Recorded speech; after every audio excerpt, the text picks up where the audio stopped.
नमस्कार दोस्तों।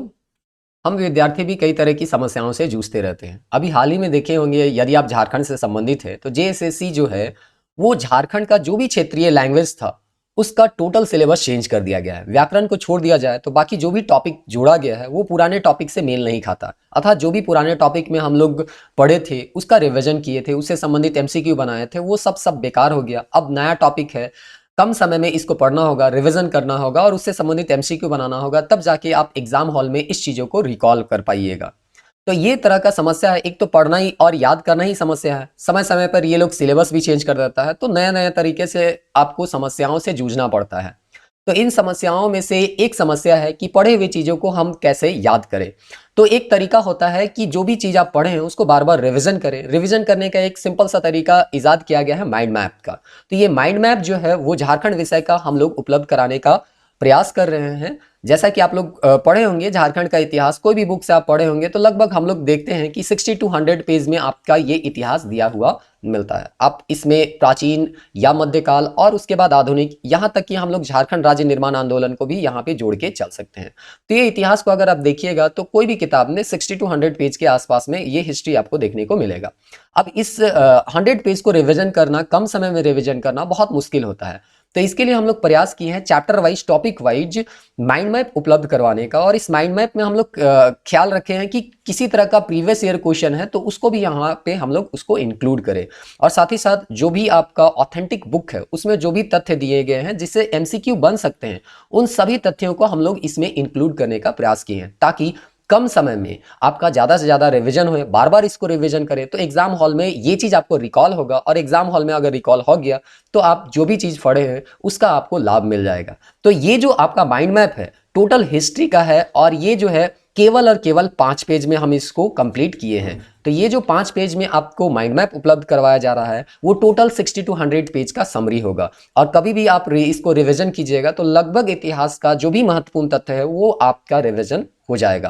तो इसमें कौन कौन सा तथ्य है या कौन कौन से चैप्टर हम लोग यहाँ पे रिवीजन करने वाले हैं आने वाले वीडियो में, उसको हम लोग एक नज़र यहाँ पे देख सकते हैं। देखिए यहाँ पे आपको थोड़ा सा धुंधला दिख रहा होगा, लेकिन जब हम यहाँ पे बताएंगे तो वहाँ पे जूम इन करेंगे तो सारा चीज़ आपको स्पष्ट रूप से यहाँ पे दिखाई देगा। तो सबसे पहले यहाँ पे हम लोग झारखंड के इतिहास में प्राचीन इतिहास पढ़ेंगे, उसमें नामकरण है। ये चीज़ आप लोग उम्मीद करते हैं थोड़ा बहुत पढ़े होंगे, और नहीं पढ़े होंगे तो लगातार वीडियो देखिए। हम एक फ्लो बनाते हुए, ऐसा नहीं है कि केवल तथ्य दिया हुआ है तो केवल आपको तथ्य या बताएंगे या फैक्ट बताएंगे, एक फ्लो मेंटेन करेंगे ताकि आपको जो भी तथ्य बताया जा रहा है वो तथ्य लंबे समय तक आपको याद रखे।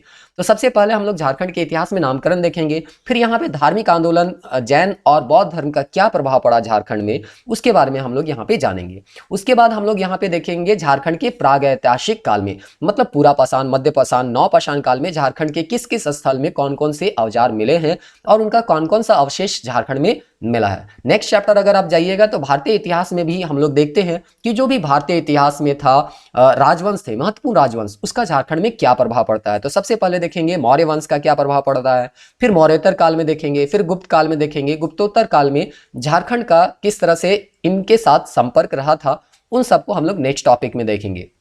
अगला टॉपिक हम लोग देखेंगे झारखंड में जो प्राचीन काल में जो क्षेत्रीय राजवंश था उसके बारे में हम लोग एक एक करके देखेंगे, जिसमें सबसे पहला आपको पता होगा मुंडा राजवंश जो है झारखंड का सबसे प्राचीन राजवंश है और सबसे प्रथम राजवंश मान के हम लोग यहाँ पे चलते हैं। मुंडा के बाद जो है यहाँ पे फनी मुकुट राय को यहाँ पे सौंपा जाता है और ये नागवंश का स्थापना करते हैं। ये एक बड़ा राज्य वंश था। इसके अलावा भी छोटे छोटे राजवंश है, उसके बारे में हम लोग पढ़ेंगे। जैसे शुरुआत में पलामू में रक्षेल होगा, बाद में चेरो वंश होगा, तो हम लोग प्राचीन काल के संदर्भ में पढ़ेंगे तो रक्षेल पढ़ेंगे, फिर शिमू में सीवंश पढ़ेंगे, रामगढ़ राज्य में यहाँ पे पढ़ेंगे, फिर खगड़िया राज्य है, पंचेत राज्य है, ढालभूम का सिंहवंश है और पलामू का चेरवंश है। तो इसमें जो भी महत्वपूर्ण फैक्ट होगा जिससे एमसीक्यू बन सकता है या प्रीवियस ईयर में कोई क्वेश्चन यहाँ पे पूछा गया है, तो उन सबको ध्यान में रखते हुए उन तथ्यों को यहाँ पे सम्मिलित करने का हम लोग प्रयास किए हैं। नेक्स्ट टॉपिक अगर आप जाइएगा तो झारखंड का मध्यकालीन इतिहास आएंगे, और यहाँ पे हम लोग सबसे पहले देखेंगे पूर्व मध्यकाल। पूर्व मध्यकाल यानी कि लगभग आप 700 से लेके या 712 से लेके 1206 तक का जो भी यहाँ पे डेवलपमेंट रहा उसको हम लोग यहाँ पे समझने का प्रयास करेंगे। फिर सल्तनत काल देखेंगे जिसमें 1206 से लेकर 1526 यानी कि आपका मुगल काल की स्थापना तक का समय देखेंगे। फिर मुगल काल के बारे में देखेंगे। फिर परवर्ती मुगल काल यानी कि 1707 के बाद जब औरंगजेब का मृत्यु हो जाता है उसके बाद से यहाँ पे हम लोग देखेंगे 1765 तक का, जबकि यहाँ पे दीवानी अधिकार अंग्रेजों को मिल जाएगा। तो इस तरह से मध्यकालीन हम लोग इतिहास देख लेंगे। नेक्स्ट टॉपिक हम लोग देखेंगे आधुनिक काल, जो कि आपका लगभग हम लोग 1765 से देखेंगे जब दीवानी अधिकार मिल जाता है अंग्रेजों को, तब यहाँ पे झारखंड में इन लोगों का प्रवेश होता है। प्रवेश इन लोगों का अगर आप देखेंगे तो आपका सिंहभूम तरफ से होता है, तो हम लोग देखेंगे पलामू तरफ से भी जैकब कैमक जो है वो पलामू तरफ से आते हैं और फर्गुसन जो है वो ढालभूम तरफ से आते हैं। तो इस तरह से पलामू में इन लोगों का कैसे प्रवेश हुआ, फिर छोटा नागपुर में, हजारीबाग में, फिर आपका यहाँ पे ढालभूम हो गया, पोराहाट हो गया, मानभूम हो गया, कैसे धीरे धीरे अंग्रेजों का यहाँ पे प्रवेश होता है, उन सभी को यहाँ पे हम लोग इंक्लूड करते हुए जो भी महत्वपूर्ण तथ्य होगा यहाँ पे देखने का प्रयास करेंगे।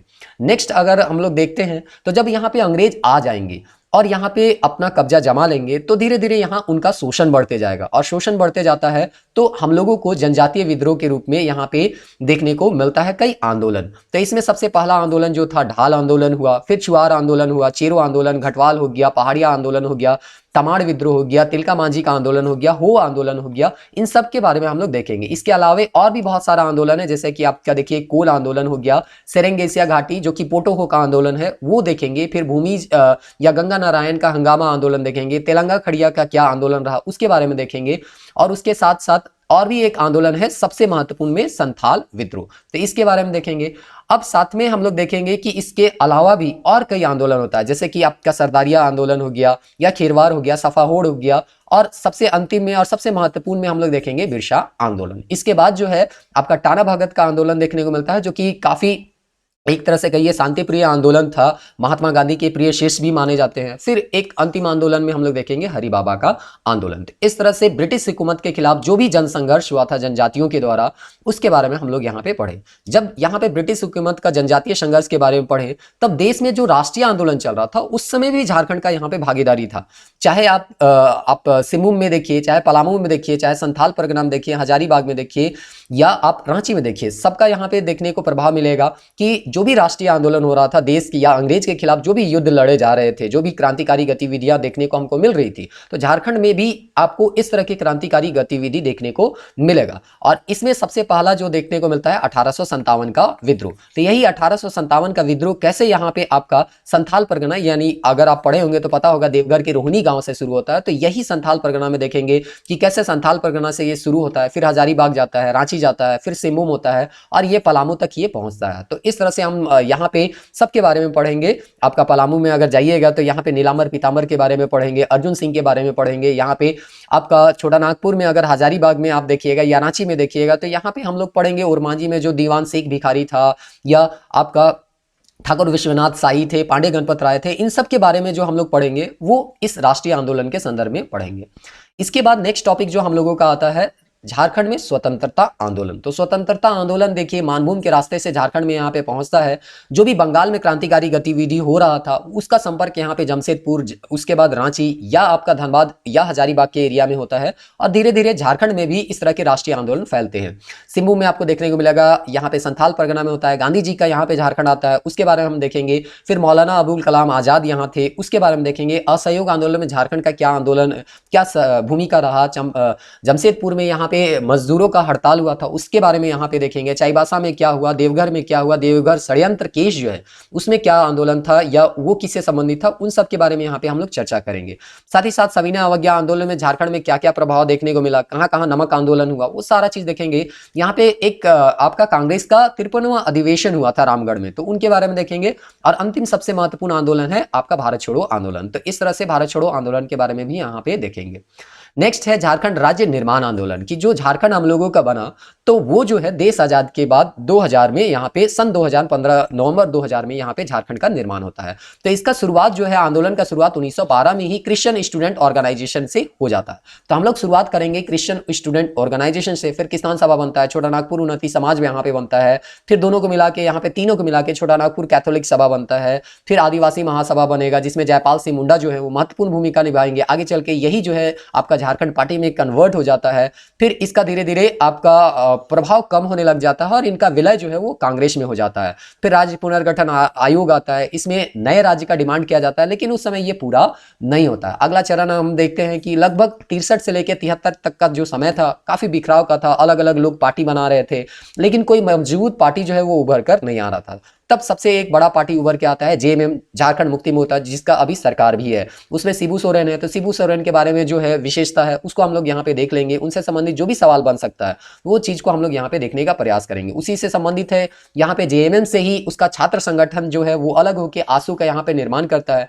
फिर एक संयुक्त मोर्चा देखेंगे जिसमें यहाँ पे झारखंड समन्वय समिति बनता है, शिबू सोरेन, बाबूलाल मरांडी, छोटे छोटे संगठन यहाँ पे बनते हैं। झारखंड समन्वय समिति बनता है जिसके संयोजक डॉक्टर बीपी केसरी को बनाया जाता है।